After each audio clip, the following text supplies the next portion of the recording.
Hey, it's Drew, and this is a little preamble for the show. I just got finished talking with Alex Reid, who was the global marketing director at Big Ass Fans. We have a fun show for you. We talk about the origin of the name, how they built up this loyal customer base, how they continue to support those customers by zigging when everyone else is zagging. I mean, we actually talked about a magazine that they created that comes out quarterly.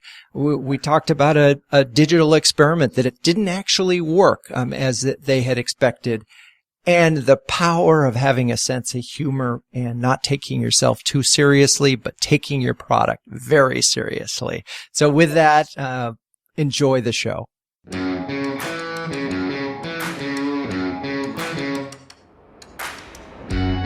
Welcome to Renegade Thinkers Unite, a show that will help you transform your marketing from mere messaging to programs that break the rules and make a difference.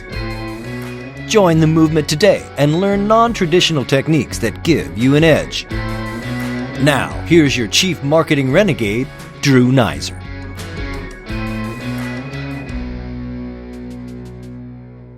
As I was getting off my flight last night, it was late, Captain reintroduced himself and reminded us how he considered all of us on the plane to be part of the JetBlue family.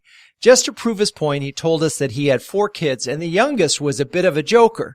So she asked her dad, "What kind of bagel can fly, Dad?" Pausing briefly for the passengers to ponder the riddle, he then told us the answer. A plain bagel. Of course, we were all too tired even to groan at that point, but many of us actually laughed and deplaned with even more positive feelings about JetBlue. And this sort of reminded me, as I was thinking about the use of humor by consumer brands, whether it's in the experience or in their marketing, is so infrequent. But in B2B land, it's practically non-existent. It's like B2B marketers forgot there are humans at the other end of the transaction and that likability matters. So that brings me to today's guest, Alex Reid, Global Marketing Director at Big Ass Fans. Yep, you heard that name correctly. And it's a brand that has infused its marketing with humor galore. We're going to talk a lot about the role of humor as well as the power of an unexpected and undoubtedly courageous name. So without further ado, Alex, welcome to the show. Thanks, Drew. I'm really excited to speak with you.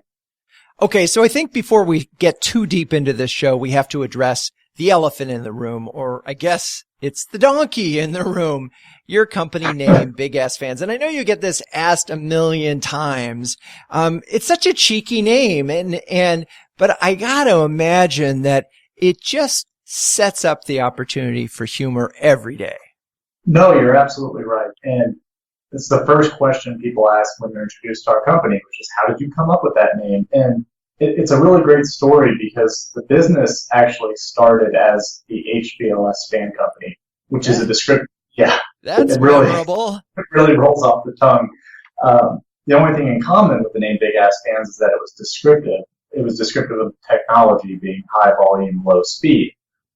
After a couple of years of hearing the phone calls and people asking the question, "Are you the guys that make those big ass fans?" It was adopted. So it was really influenced by the customer, which I think was an important lesson in the early years of the business, is listen to your customers, take risks, but first and foremost, do what's right for the customer. And the name Big Ass Fans was just a perfect fit for what we make. It's interesting to me, a couple of things you said. Yes, the customer helped name it, and that gives you a really strong position that wasn't just a marketing ploy. It was actually came from a customer, and it's as descriptive and it's real human talk. So when you think of the strategy, talk a little bit about your sort of communication strategy. What's a big ass brief look like? Well, I think the number one thing for Big Ass Fans is that the name sets a very high expectation for us. One, that anything we deliver to our customers or potential customers is delivered in an unexpected way. Now, you don't want ordinary material from a company named Big Ass Fans that's incongruent with the brand. But I think the other thing that it forces you to do is be really damn good at everything. The product manufacturing, the design, the service that you provide to these customers, because the expectation when you see there's a company named Big Ass Fans. They're in Central Kentucky. Is that it's just a bunch of guys slapping airfoils together in a garage somewhere. So the name forces you to be really good at what you do, but also to connect with your customers in unexpected ways. That's interesting. So with a name like that, the quality may not be expected because there may be some sense of gimmickiness. So you have to actually work a little bit harder to make sure that the product is there. When you think about your strategy, how do you know if your communications have gone too far? That's a great question, and it really is a fine line. I think there's a spectrum of humor that's, childish on one side, meaning suitable for children, and there's crass on the other. And you got to find that line where we really define it as clever and confident. It's not lazy. It's not gratuitous swearing or making easy jokes. There's a lot of thought that goes into the brand and how we communicate with our customers. The name itself is provocative. It gets people talking. So I think for us, we don't have to go over the top in our communications. We certainly don't want to be inappropriate. The nature of our products really gives us the creative license to use the name Big Ass Fans because it's sort of like the inside joke that everybody's in on of, oh, they really are Big Ass Fans. So every business is going to be different, but I think the consumer can tell the difference between clever inappropriateness and then just crass inappropriateness. So, just for the audience, what percentage of your business today is B2B? About 75 to 80% of our business is B2B. Okay, so that's you selling directly to a warehouse, a giant gym, Jay Leno's garage. It's a big facility that needs, or a church which needs a business that has a space that needs a big ass fan in it. So over the years, we've actually evolved into offering not so big ass fans. So we actually have product for virtually any space with a ceiling, indoors or out. But you're right, a lot of our core customers are in the manufacturing and distribution space. We sell to 70% of Fortune 500, so we'll use a saying that, any product you've consumed today has probably been manufactured or distributed underneath one of our fans. And then we sell to a lot of, restaurants, schools, churches, public spaces, hotels. So our customer base is extremely diverse because you hit the nail on the head. You have tall ceilings. It's difficult to condition those spaces from a comfort and efficiency standpoint. And the fans really help. It's a great value proposition for the customer. When you look at your marketing plan, let's just talk about a specific initiative recently that you've done that will help folks understand, and we can certainly link to it, your approach and your sense of humor. So one of the things the name does is draw people to connect with the company, really understand what it's like to work here. And we always joke that people like to live through us vicariously because if you work at Acme Stamping Corporation and you have big ass fans in that facility, it's something to bring some levity to what otherwise might be considered a boring workplace. And so what we produced starting last year and into this year was a magazine, which seems sort of contrarian since everything has been moving to a digital landscape for a B2B fan manufacturer to develop such a thorough piece of content. What that magazine does is it really puts the spotlight on our customers, on our company culture, on what sets us apart, on how we do things. And we have a really engaged audience that loves to read and consume that type of stuff. These are the people that are sharing pictures of our fans when they see them out in the wild on social media. These are the people that are wearing our hats and our shirts. So the magazine was a piece of content tied into a larger program to really give these big ass fans, the enthusiasts of our company, an outlet. And so you've got a magazine, and how? I'm imagining it could be a catalog. How did you infuse humor and brand and your idea of a brand into the magazine? So we're very careful that it's not overly promotional. People are inundated every day with advertisements and sales pitches, and the reason that people like to read about the company or experience the company and come on our tours is because they perceive the culture here, the things that we're doing and making, to be different, out of the ordinary. And so there's a North Star for us just on that content, that, again, what we show them should not be this catalog style piece of literature. In the most recent edition, we highlighted one of our international sales employees who's traveled the world for this company, who came from a small town in rural Kentucky that either didn't have electric lines or didn't have water lines run to his house for the first 5 years of his life. So it's somebody that, we took in at a very young age, who's developed his career here, who's gone out and really supported the business's growth internationally. And that sort of human interest piece, I think, actually gives us an identity, gives you the inside look at how we view things, how we go to market, how we value employees and value growth, both for the company and for individuals. So that's just one example of the type of content that we want to give to our customers. We're really interested in what makes Big Ass Fans tick. And just to wrap up this portion of it, how did you know that the magazine was effective for you? How did you judge its success? It was a pretty interesting baseline. We had a response rate that was probably 2 to 3 times greater than any other piece we've sent of physical mail to a customer. And the response rate, meaning people coming back to your website, people just saying, "Hey, thanks for the magazine," or what? Or people subscribing. People getting it from somebody else and then subscribing to the magazine. So we mailed these, and there's a call to action to subscribe if you want to receive future editions, and we got a response rate that far exceeded any of our more promotional direct mail items. So interesting. So now, how often are you publishing your magazine? So we're publishing it quarterly, and we've taken the subscriber base and we've turned it into, you can probably guess the name, but the Big Ass Fan Club.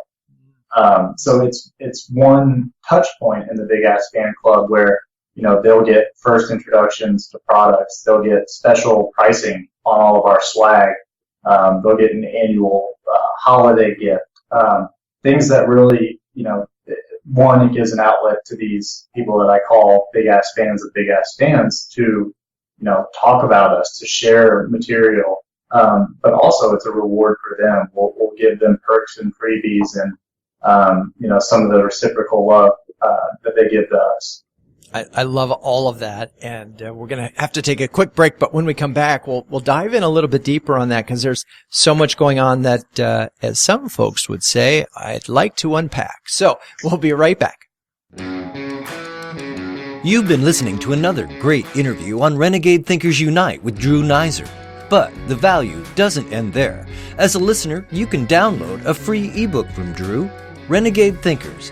Interviews with 11 trailblazing CMOs any business can learn from. Top marketing thought leaders and proven executives from Time Warner, American Express, and Chico's, and others. Get your free copy at renegadethinkersunite.com/ebook. For listeners only at renegadethinkersunite.com/ebook. Okay, we're back, and my guest is Alex Reid, the Global Marketing Director at Big Ass Fans.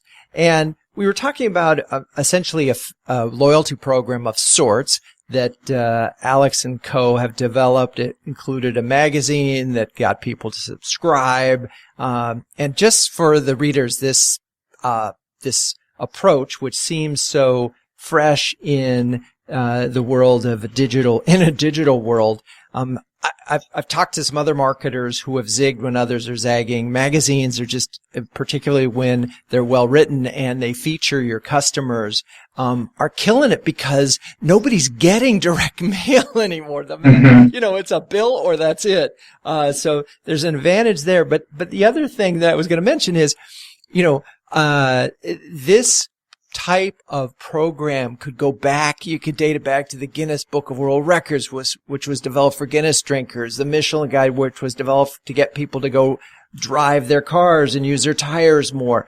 The notion of creating content that is of value to your customers first as a way of building fans is tried and true. And it's just amazing to me that you all can get the magazine to work. So that's cool. And you have this fan club, which is cool. What are you doing to acquire customers? Yeah. So not to be lost in all of that, we're a very data and insight driven organization. And one of the ways in which we acquire customers that really drove the program and several others is that a large portion of our customers first become aware of us by experiencing a product firsthand, which is intuitive because until you've stood underneath one of these products, you really can't know how effective it is, how much air it puts out, how massive they are. So we've been designing and implementing programs for a number of years, but expanding now, again, in the digital age, to get people underneath fans, whether they're customer VIP type events. Of course, industry trade shows have been a staple for us for a long time because we can blow all the papers off our neighbor's booth. Informal social gatherings. We've done events at breweries where we serve the beer in our pint glasses. We've done coffee in cars where we get automotive groups together, Porsche groups or Mustang groups to come together, experience the products that we have for garages and automotive places and serve coffee in our coffee mugs. So it's really an integrated experience that we're trying to reproduce that organic value that's created when a customer first walks underneath our fans. For many years, we heard constantly that you guys have fans in Punta Cana Airport, and that's in the Dominican Republic because it's a popular tourist destination. And it was telling us something which our research ultimately validated, and that's how our customers typically come to us. There's a lot of traditional media levers, print and digital and direct and whatnot. But at the end of the day, our products are the best way to introduce the brand and the technology to the consumer. Beyond that, we see a lot of word of mouth, and that's what we're fostering with the Big Ass Fan Club. Oh gosh, I love this. In this lines with so many interesting extensions. So one big point that you've made is that people have to experience to sort of appreciate what exactly is a big ass fan can do for them. So it's one thing when you have a controlled environment, but you can't be everywhere. I mean, you can't do millions of these experiences. So how do you decide which of these events are the right events? Because you guys sell direct, even though it's B2B, you're not selling through distributors, right? You have to get the person who owns the church, or you have to get the person who owns the warehouse to become aware of you, right? That's right. So how are you making the decision which events to attend? Because it's on a per experience basis. It could be very expensive. It can be, but there's a lot of trial and error. But because we're direct, we have a wealth of customer data. We know where they're located. We know what industries they're in. We know who their peers are. So we're able to curate the invitation list so that not that anybody at some point in time couldn't be a big ass fan customer, but to be able to rank them by likelihood of becoming a big ass customer, we'll do all sorts of selects. As you could imagine, with a heat map for big ass fans, we have a heavy concentration in the South, the Southeast, Texas, as well as major manufacturing and industrial markets like Pennsylvania. So we really start with the regions that we want to hit. And then we think about the industries within those that we want to serve.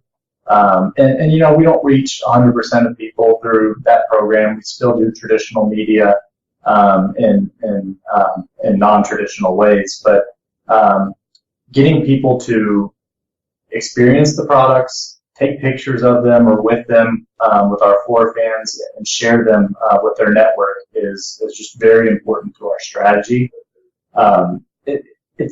it's easy to forget that the frame of reference for most people in this country or globally is the small fan, either the pedestal fan in the factory that's a personal cooler or the small residential ceiling fan. So you can tell them that this is a big fan and it works differently, but standing underneath one or next to one is just a totally different experience, and it's one of those aha moments for our customers. So you have a strong event program. You mentioned using traditional media in non-traditional ways. Can you expand on that? Yeah, so we use a lot of direct marketing still as a staple of our communications with our customers. And you hit the nail on the head earlier in the discussion. People don't get mail anymore. I guess it's the best kept secret is that people pay attention to what we send them in the mail. And a lot of times, we're able to offer something small, like a coffee mug, just for reaching out to us and letting us know what you think. So we're able to really measure the engagement from a traditional form of marketing like direct mail relative to a more non-traditional various forms of digital marketing, and we've seen consistently with our demographic and the markets that we serve that direct mail is a high response rate driver. So there you go. And so having just being able to offer a coffee mug just to check us out is enough to get, and again, that builds your mailing list. And I imagine there's a pretty high value per customer, so it makes this direct payout pretty well. Absolutely. We have a pretty great customer acquisition cost within our category, but thinking about lifetime value, which is I believe where you were going, 70% of our customers come back and buy again. So finding a way to hook them just to get them to raise their hands and engage with us, it is like planting the seed for the future. And over the past 6 or 7 years, we got really aggressive in building our database and building this community of people who follow and engage with Big Ass Fans. Not with the expectation that they were all going to buy today, but we have such a diversity of applications for the product that there is real value to having these contacts in our database, to having them know about us, again, for when they have that opportunity to either recommend a Big Ass Fan or purchase one directly. So as we wrap up this section, has there anything that you've tried in the last 18 months that just fell flat? Yeah, marketing is definitely a test bed of sorts, and we were not immune to being enamored of this digital transformation concept, which absolutely has merit. I think where we missed was not understanding the measurement impact or the measurement of outcomes with the different digital marketing levers that you have. If you're comparing it to print or direct marketing, which is obviously less easy to tag an attribution to, you'll skew your media mix significantly. And I think some of the big companies have come out and said that a lot of it ends up being wasted for them. They've cut their digital spend with no impact to their top or bottom line. And for us, we made a very similar mistake in that we liked it because it was easy to see what was happening. But I think we missed the forest for the trees when you look at our customers and what they tell us they respond to when we survey them, and then we can talk about how we do that. But when we connect with them in different ways, we were not aligning with the way they want to interact with us. So I'd say that was our biggest miss over the last 18 months. We've course corrected, but definitely an expensive mistake. And just to be clear on this, you're just talking about spending, whether it's programmatically or just you tried online digital advertising and investing heavily in it as a means of getting folks to visit your website, right? Because that's sort of the action. And as far as you could tell, that didn't drive your business forward. Right. We did. We tried every form of digital marketing you can think of, and what we found was that essentially the model we had built was crediting those digital touch points, but that what was actually driving the customer in the first place with some other interaction with our brand. Interesting. Well, and that's an interesting thing because in truth, it takes multiple interactions. And so if I had a digital, certainly a digital buyer right now, I said, okay, so the mistake was trying to make that digital into a direct response vehicle when instead it was really an awareness building, continue to, sort of a top of the funnel activity. But even then, if you looked at it that way, it sounds like there were better ways for you to spend your money. Yeah, you nailed it.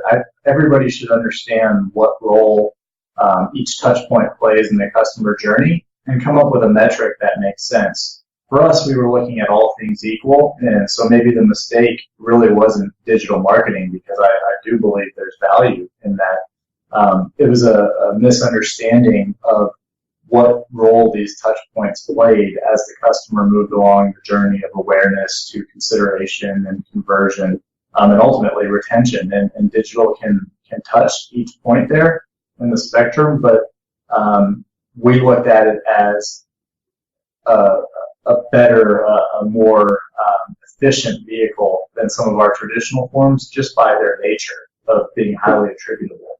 So we're going to take a quick break, and when we come back, we're going to get back to humor.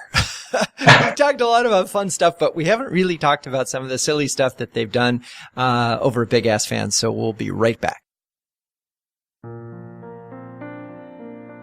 Hey, it's Drew. I was at a conference the other day and somebody looked at my saw lapel pen and said, "What's up with that?" And I said, well, what's the one thing that marketing has always had to do? Forget digital, forget all this stuff. What is the one marketing imperative? And he looked at me and went, "Cut through." And I went, "Yes, ding, ding, ding, ding, ding. That's right. Cut through. That is what marketing must do."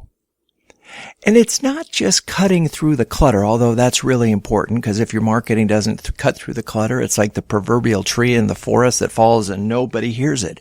But it's also cutting through the crap and the processes that inhibit innovation.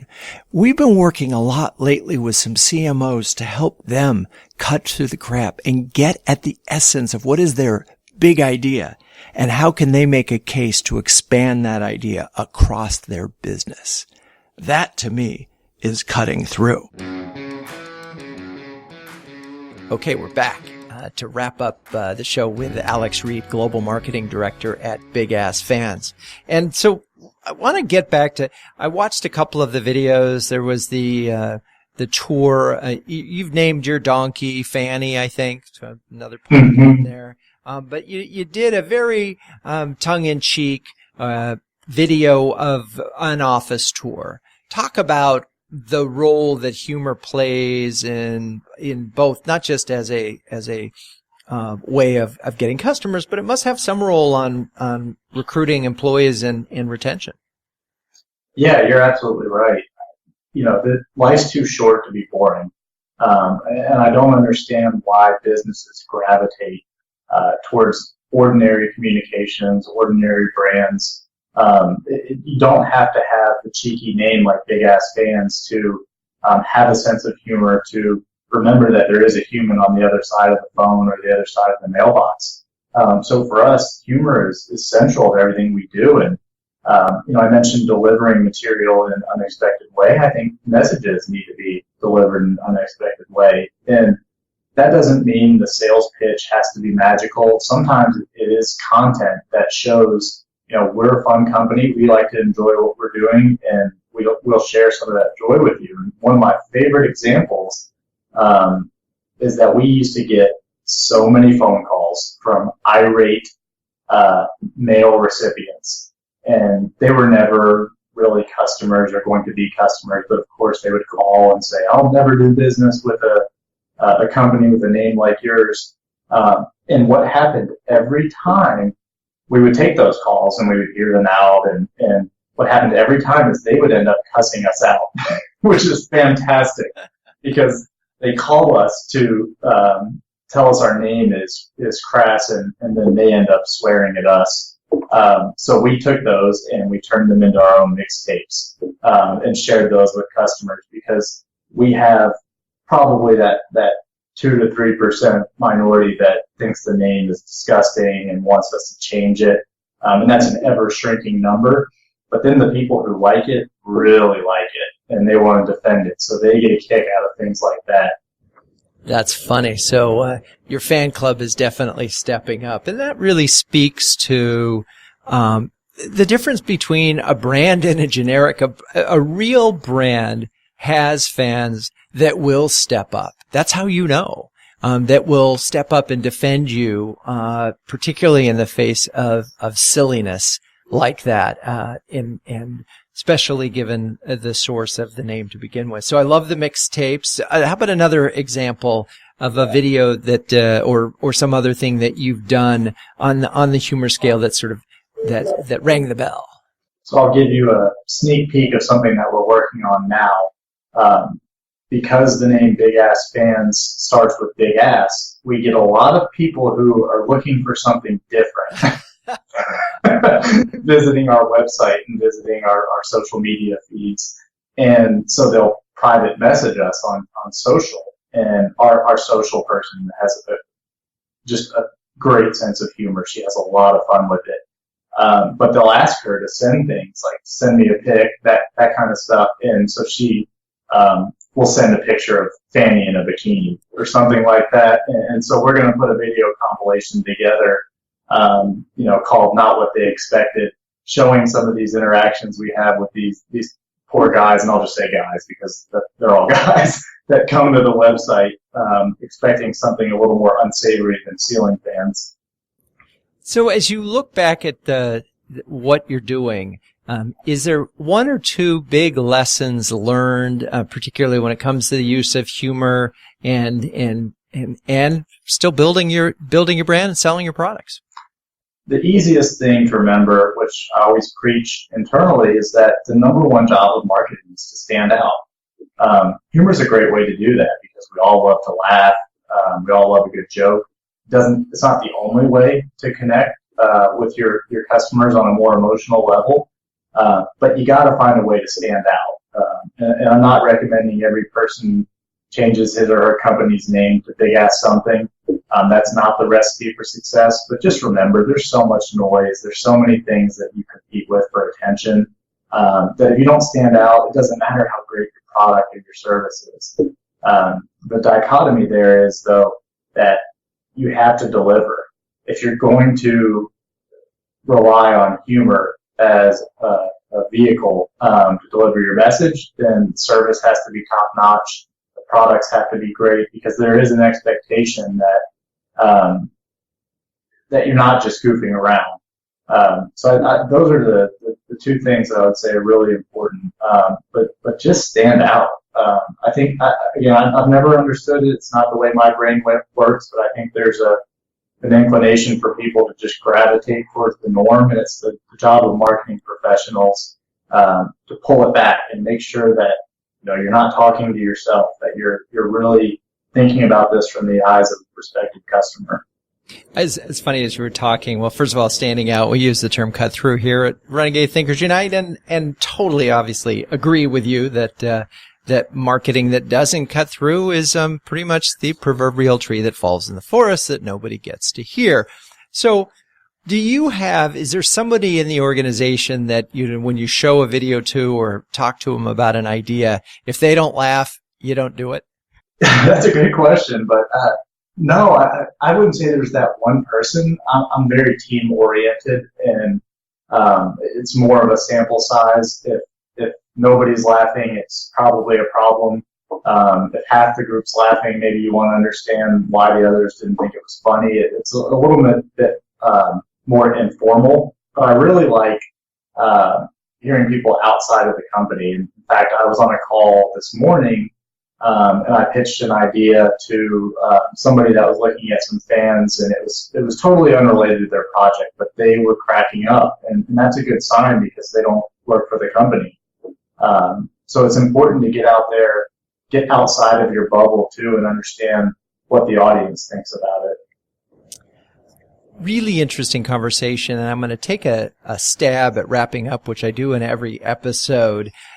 First, if you have an opportunity to rename your company, don't necessarily, you don't necessarily have to take yourself too seriously as these folks do. But what I think is really important in this is that the story came from customers, and you can't forget that, because if you just make it up, it feels like marketing. But when it is something that actually people refer to the product as, then it's legit and you can go there. The second thing that really struck me here was a lot of what Alex talked about was customer oriented. And I've always felt if your marketing works for your customers, the worst that happens is that you have happy customers. And so, creating content like the magazine that Alex described, which again is unexpected in a digital world. Wait, what's a magazine? Oh, wow, that's crazy. Crazy talk in a digital world. And then, so taking care of your customer and making sure that in doing so, what's so interesting about the magazine generated a database of names, which then allowed a loyalty program. And there was this constant virtuous circle of supporting the customer, sharing fun content, getting them involved, and encouraging them to share their pictures of the fan, which ultimately leads to the next big area, which is we have these customers, but we still have to get new people into the franchise. So how do we do that? Well, we need trial, right? Which is true for just about every category. Well, getting someone to experience a big ass fan is something where you got to bring them to your space, unless you're lucky enough that you happen to be at a convention center or a factory or somewhere else where they already are. So we've got this unique name, unique positioning, a sense of humor, a customer database, and then distinctive trial programs. And then I think lastly, as we just look at it, don't be fooled with digital, at least when it comes to metrics, because we all see the digital metrics and we say, oh my God, we can measure everything. But if they're not, those measurements aren't really truly getting you to where you want to go, then digital may not be the end all and be all for your business. And it's important to find that out quickly, because you can spend a lot of money in a lot of cool ways in digital, but not necessarily get results that you were looking for. So, Alex, thanks again for being on the show. My pleasure. Thanks for having me on here. For the fans and folks that listen to Renegade Thinkers Unite, I'm so grateful for the time that you've spent with us. I hope you'll share the show with your friends. As always, I encourage you to subscribe, email me, send me some comments, send me a picture of a fan that you've seen somewhere. Be a fan of the show. Let's fan out here, folks. Anyway, until next time, keep your Renegade thinking caps on and strong.